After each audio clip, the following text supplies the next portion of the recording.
Welcome back to our channel, my amazing friends. If you're watching this video right now, it means one thing. You're not just someone who scrolls through life. You're someone who wants to learn, to grow, and understand the deeper truths of this world. Today, we are bringing you one of the most powerful, emotional, and timeless real-life stories in human history. The true story of a man who changed the world without wealth, without power, without an army, and without even writing a single book. He lived in poverty, walked barefoot, and slept on stone floors. Yet, even 2,500 years later, his words still shake the earth. He was hated by politicians, mocked by the powerful, and feared by the system. But he did not stop, because all he ever wanted was the truth. His name was Socrates. In this 4-part series, I'm going to take you through every detail of his life, his wisdom, his death, and his legacy. And yes, this video isn't just a story. It's also great for your English. You'll learn how to listen, understand, and feel the language through powerful storytelling that will stay with you forever. So don't just watch this video. Feel it, live it, and learn from it. Part 1. The poor boy who taught the world to think. In the year 470 BC, in the city of Athens, Greece, something strange was happening. Athens had become a place of power, wealth, beauty, and pride. Statues of gods stood tall, marble temples touched the sky, and poets, painters, and warriors filled the streets. But under all that golden glory, something was missing. The people of Athens were forgetting how to think. They loved fame, pleasure, and money, but they had no time for the soul. And in the middle of this proud, shining city, a poor, ordinary boy was born. His name was Socrates. Socrates was born into a working-class family. His father, Socrates, was a stonemason, a builder of walls, pillars, and temples. His mother, Fluency, was a midwife who helped women give birth. But even as a child, Socrates was different. He wasn't interested in statues or impressed by kings. He didn't care how people looked or what clothes they wore. He cared only about one thing. What is right? What is good? What is real? He would sit alone for hours thinking. While others chased coins and power, Socrates chased truth. He wasn't a hero or celebrity. He was a mirror. Most great men in Athens wore fine robes, styled their hair, and gave long speeches to show off. Socrates wore the same simple clothes every day. He didn't wear shoes. He ate very little, only what was needed. He didn't care about fame or money. He once said, "He who is not content with what he has will never be content with more." People would laugh at him in the streets. They called him ugly and said his face looked like a satyr, with wide eyes, big lips, and a round nose. He wasn't a charming speaker. He didn't impress crowds with sweet words. Instead, he asked questions. He would walk up to a rich man and ask, "Do you think you're wise? Then tell me, what is wisdom?" And the rich man would stumble, because Socrates exposed their ignorance, not to humiliate them, but to help them. He once said, "I am a gadfly sent by the gods to sting this city and keep it awake." Socrates wasn't trying to destroy Athens. He was trying to wake it up. He never said, "This is the answer." Instead, he would ask a question, then another, until the other person realized that their beliefs were weak or uncertain. This became known as the Socratic method, a way of questioning that's still used today in law, education, psychology, and debate. For example, if someone said, "Justice means helping your friends and harming your enemies," Socrates would reply, "But can you be sure who your enemies are? If you harm someone, do you not make them worse? Is it just to make others worse?" And suddenly, the definition of justice would fall apart, forcing people to think deeper. That's what Socrates wanted. Not just answers, but understanding. Socrates never wrote a book. He believed truth should not be written and stored. It should be discovered moment by moment through conversation. He had no classroom. His school was a marketplace, the temples, the gymnasiums, the sidewalks. He spoke with shoemakers, farmers, politicians, and teenagers. To him, everyone was worthy of deep thought. Soon, young men began to follow him. They weren't learning how to get rich. They were learning how to live a good life.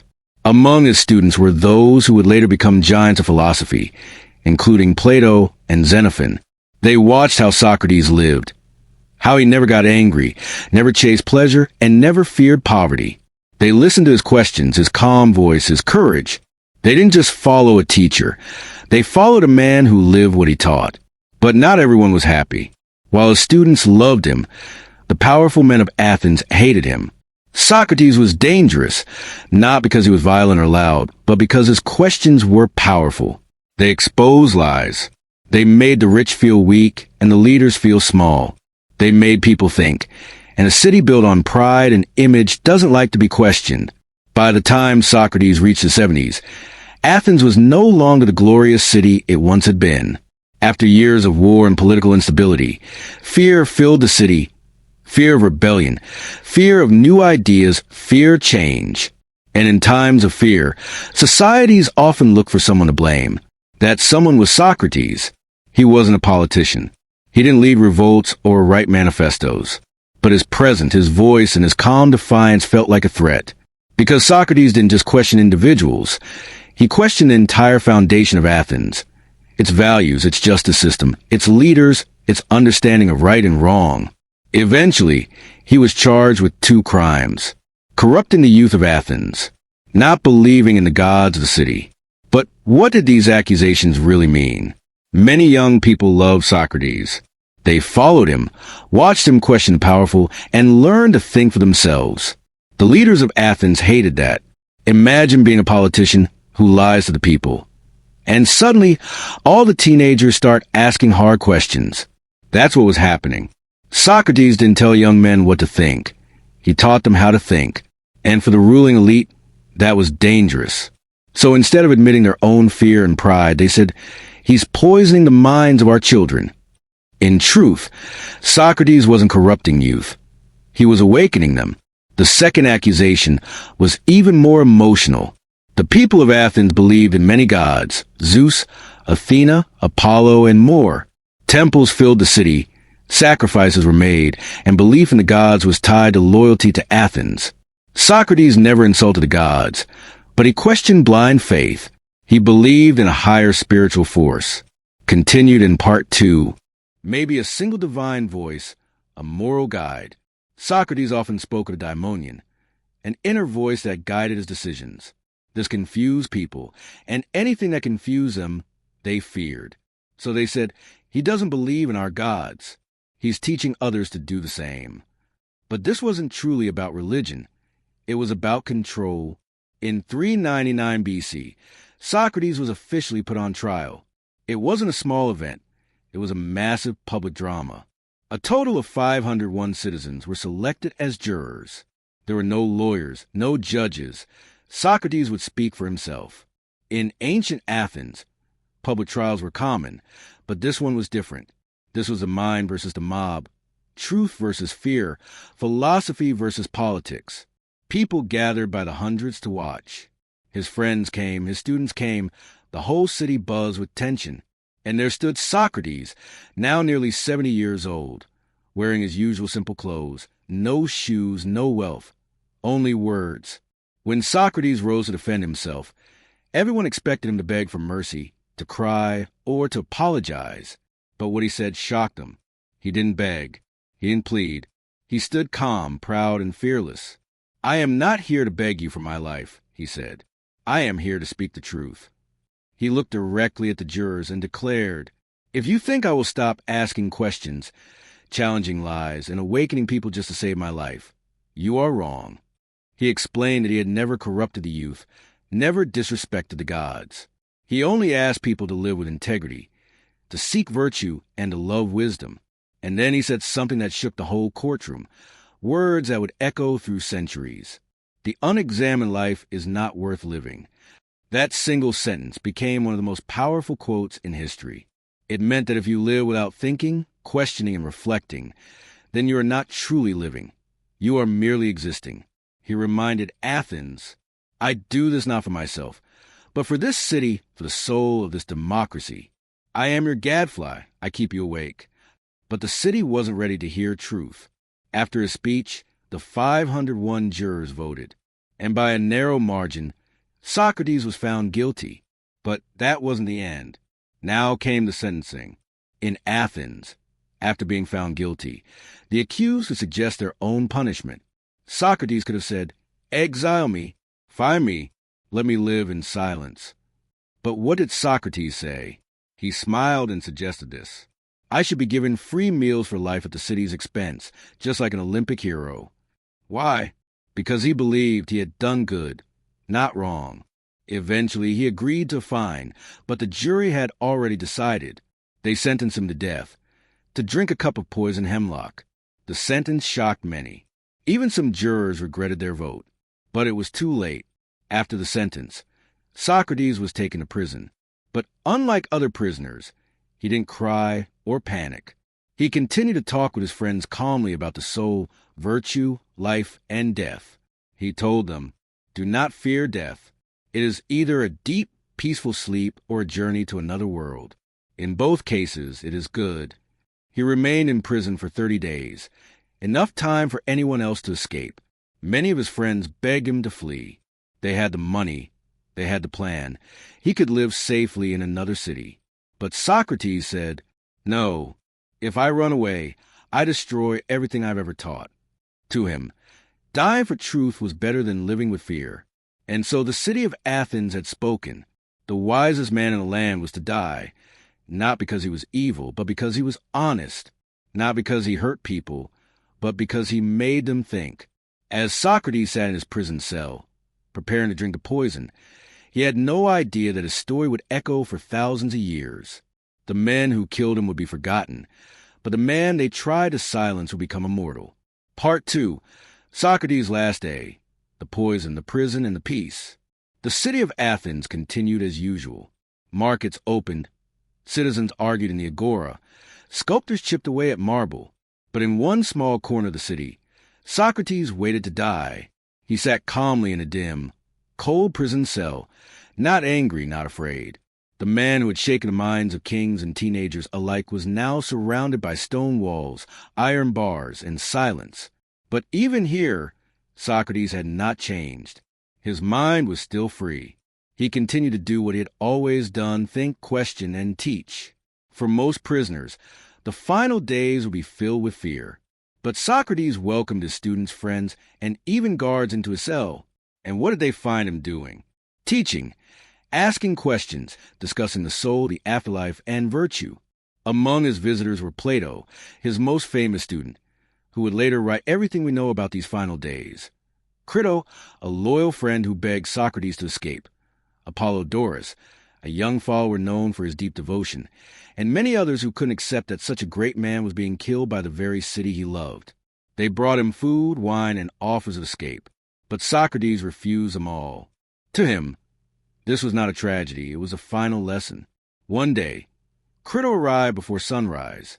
He whispered urgently, "Socrates, the guards have been paid. We can take you out of the city. Friends are waiting. You can live in exile. Please come with me." Any other man would have jumped at this chance, but not Socrates. He looked at his friend and replied calmly, "Crito, what is more important, living or living rightly?" Crito was confused. Socrates continued, "If I escape, I prove that my teachings were empty words, that I don't believe in the laws, in justice, in virtue. I have taught all my life that we must obey what is right, even when it hurts. I cannot break the very laws I taught others to respect." He knew that if he ran, people would say, "See, even Socrates feared death. Even he didn't believe in his own truth." So he chose to stay, not because he wanted to die, but because truth must be lived, not just spoken. On the last day of his life, Socrates spent his time in deep conversation with his students. This dialogue is recorded in one of Plato's most famous works, Phaedo. They spoke about something most people fear, death. But Socrates said something no one expected. Death is not the end. It is a release of the soul from the prison of the body. He explained, the soul is immortal. The body is just a temporary shell. True philosophers should not fear death, because their entire life is spent preparing for it. His students cried, but Socrates remained peaceful. He told them, "You fear death because you think it is the unknown. But is it not more frightening to live a life of lies?" He even joked. Yes, joked. On the day of his death, he said, If I go to the other world and meet Homer and Hesiod, that will be a blessing. I'll finally be able to question Achilles and Odysseus. To Socrates, death was not an enemy. It was a doorway to deeper knowledge. As the sun began to set, the time had come. A guard brought in the poison hemlock, a deadly plant that slowly shuts down the body from the legs upward. Socrates took the cup in his hands. His friends burst into tears, but Socrates looked at them and said gently, "What are you doing, my friends? I asked the women to leave, so this will be a quiet ending. Be brave." He raised the cup. No trembling, no fear, no anger. To be continued. Socrates drank the poison slowly, every drop. Then he walked a few steps. His legs began to feel heavy. He lay down, and a deep silence filled the room. His final request was simple yet profound. He turned to Crito and whispered, "We owe a rooster to Asclepius. Don't forget to pay the debt." This was no random sentence. Asclepius was the god of healing. Socrates was saying, "Death has cured me, not from illness, but from the limitations of the body. Death is my healing." And with that, his eyes closed, his breathing slowed, and the greatest philosopher of Athens was gone. As his soul left his body, the room filled with grief. Even the guards wept. His students were devastated. Some, like Apollodorus, cried out in agony. Others sat in silence, unable to believe what had just happened. Crito gently touched his hand and whispered, "Is he gone?" No reply, only the quiet sound of mourning. Outside the prison walls, Athens continued as usual, but something had changed. The man they feared had died with more dignity and truth than anyone they had ever known. In the days after Socrates' death, a heavy silence hung over the city. Some citizens began to feel guilt. Even those who had voted for his execution whispered, "We have made a terrible mistake." They saw that Socrates had not fought, had not hated, had not begged, and yet he had died more powerful than any general or king. The body of Socrates lay still on a simple prison bench. His hands were calm. His face was peaceful. There was no sign of pain or fear, only dignity. His students, friends, and followers could barely move. They had spent years listening to this man's words. Now there was only silence. Outside the prison, Athens carried on, but something in its soul had changed.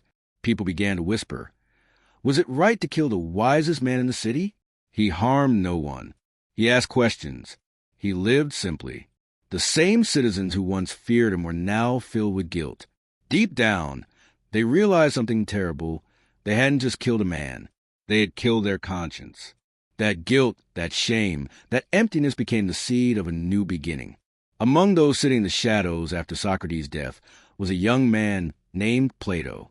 He had been Socrates' student for years. He had watched him ask, teach, walk barefoot, and finally drink the poison with peace. Now Plato felt one thing, responsibility. He knew what Socrates meant to the world. He knew that if no one told this story, people would forget. The powerful would rewrite history. The city would erase its guilt. So Plato made a quiet promise to himself. "I will write everything, every word, every lesson, every conversation. The world must know who he was." From that promise began one of the greatest literary missions in history. Plato started writing a series of texts called dialogues. These were not dry, boring books filled with arguments and definitions. They were conversations, stories, dramas of thought, philosophy told like a play, easy to follow yet deeply profound. In almost all of them, the main character was Socrates. Plato brought him back to life on the page, walking in the marketplace, debating with leaders, questioning poets and priests, teaching the youth, facing death with honor. Through Plato's words, Socrates became immortal. Even people who never met him, never saw him speak, never lived in Athens, now had the chance to listen to him. His voice continued. His questions echoed. His fire burned on in every word Plato wrote. Let's look at some of Plato's most famous dialogues, where Socrates plays the lead. Apology. This is not an apology like, "I'm sorry." It's a defense speech, the one Socrates gave during his trial. Here we hear his calm voice, his belief in truth, his refusal to beg for life. It contains the powerful line, "The unexamined life is not worth living." This dialogue shows the exact moment when philosophy stood face to face with death and refused to run. Crito. This dialogue shows Socrates in prison when Crito begs him to escape. We hear Socrates calmly explain why running away would betray everything he stood for. It's never right to do wrong, even if others do wrong to you. He says, this simple but powerful idea became the foundation of modern ethics. Phaedo. This is perhaps the most emotional of all. It takes place on the final day, the same day Socrates drank the poison. In it, he discusses the soul, life after death, and why death is not to be feared. He calls the body a temporary prison and says that a good life prepares the soul to leave it peacefully. Phaedo is not just philosophy, it's poetry for the mind. The story of a man who looked at death and smiled. But Plato wasn't the only student of Socrates. Another was Xenophon, a soldier, historian, and devoted admirer. While Plato focused on deep philosophical conversations, Xenophon focused on Socrates' everyday character. He showed Socrates teaching moderation, living simply, being kind to strangers, giving advice to friends, and always practicing what he preached. Xenophon's writings remind us that Socrates was not just a brilliant mind. He was human, a man who smiled, joked, helped others, and lived with simplicity. Even though Socrates was gone, the flame of his ideas began to spread across the ancient world. Let's pause and understand, in simple words, what he truly gave to humanity. 1. The power of questions. Before Socrates, people thought wisdom was about giving answers, but he showed that real wisdom begins with asking questions. I am wise because I know that I know nothing, he said. This is called intellectual humility, knowing the limits of your knowledge. It teaches us to stay curious, challenge assumptions, never blindly follow tradition, and think for ourselves. Even today in universities, courts, and classrooms, we still use the Socratic method, learning through questioning. 2. Virtue is more important than wealth. Socrates lived in a city full of rich merchants and powerful generals, yet he said, an unexamined life chasing pleasure, money, and fame is empty. He taught that the greatest goal in life is virtue, living with honesty, courage, and justice, not having things, but being someone. This idea inspired Christianity, Stoicism, Gandhi, Martin Luther King Jr., and millions who chose truth over comfort. 3. The soul matters more than the body. In a world obsessed with war, power, and beauty, Socrates reminded humanity to focus on the health of the soul. We are not just flesh. We are not just machines. We have consciousness, reason, and moral choice. This reshaped how future generations viewed ethics, love, death, and inner peace. Socrates never opened a school. He never charged money. He didn't sell teachings. But his student Plato did. He founded the Academy, the world's first real university, built on a foundation of Socratic thought. From that academy came another great student, Aristotle. And from Aristotle came science, logic, medicine, and politics. So, in a way, from one poor, shoeless man came a chain of thinkers who shaped the entire Western world. Socrates died at 70. He never traveled far, never held power, never earned wealth. But his voice was so honest, his mind so fearless, and his death so pure, that his name lived longer than kings and conquerors. He taught us that your life is not defined by how long you live, but by how truthfully you live. Part 3. The immortal voice of Socrates. By how deeply you live it. Socrates was gone, his body buried, his voice silenced by poison. But strangely, the world was beginning to hear him louder than ever, not through his own words, but through the voices of those who couldn't forget him. And that is where true legacy begins. Some people leave money. Some people leave statues. Socrates left a way of thinking. And over the next 2,500 years, that way of thinking will become the foundation of Western civilization. Then came Aristotle, Plato's student, a man of pure logic, science, and observation. He took Socrates' method of questioning and applied it to biology, physics, ethics, and politics. He would later teach Alexander the Great, who would go on to spread Greek culture and ideas across the world. This chain, Socrates, Plato, Aristotle, Alexander, became one of the most important in human history. Through it, the spirit of Socrates traveled far beyond Greece. Socrates never left Athens, But after his death, his name and teachings began spreading across entire continents. The Roman Empire followed. Many Roman thinkers like Cicero and Seneca were deeply influenced by Socrates. They admired how he lived a simple, fearless life. They studied his method of questioning and tried to apply his teachings to law, politics, and virtue. In early Christianity, many saw Socrates as a spiritual hero, a man who died for what he believed, who lived simply, and who valued the soul over the body. Even St. Augustine, one of the most important early Christian thinkers, studied Plato, and through Plato met Socrates. During the Middle Ages, Socrates was studied in monasteries, cathedrals, and universities. His ideas were translated into Latin and Arabic. Great Muslim scholars like Averroes and Avicenna engaged with Socratic thought. Socrates became a bridge between civilizations, between Greece, Rome, the Islamic Golden Age, and Europe. In the 1400s, Europe entered a period of rediscovery called the Renaissance, meaning rebirth. Artists, scientists, and philosophers began digging through old manuscripts. And who did they find again? Socrates. They read Plato's dialogues with fresh eyes. They saw a man who asked questions, challenged authority, and lived for truth. Socrates became the ideal man, someone who listened more than he spoke, questioned more than he preached, and lived with courage instead of comfort. During this time, Michelangelo painted God reaching for man, but Socrates had already shown that man could reach for truth. Leonardo da Vinci searched for perfection in nature, but Socrates had already searched for perfection in the soul. Galileo and Newton used observation and questioning, methods born from Socratic thinking. The Renaissance was not just about art. It was about returning to wisdom, and Socrates stood at the center. In the 1700s and 1800s, the world entered a new phase, the age of revolutions. People in France, America, and other countries began fighting for freedom, justice, democracy, and truth. And once again, Socrates became one of their heroes because he had already shown the world how to stand up to corrupt power, speak even when silenced, and die with dignity rather than obey lies. In France, revolutionaries admired Socrates' moral courage. In America, leaders like Thomas Jefferson admired Greek philosophy and its love for reason and liberty.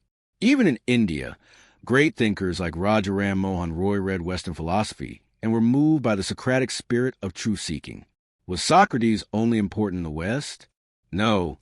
His ideas began appearing in conversations all over the world. Different cultures had their own spiritual and philosophical traditions. Confucianism, Buddhism, Hinduism. But many modern thinkers in Asia and Africa began engaging with Socratic philosophy.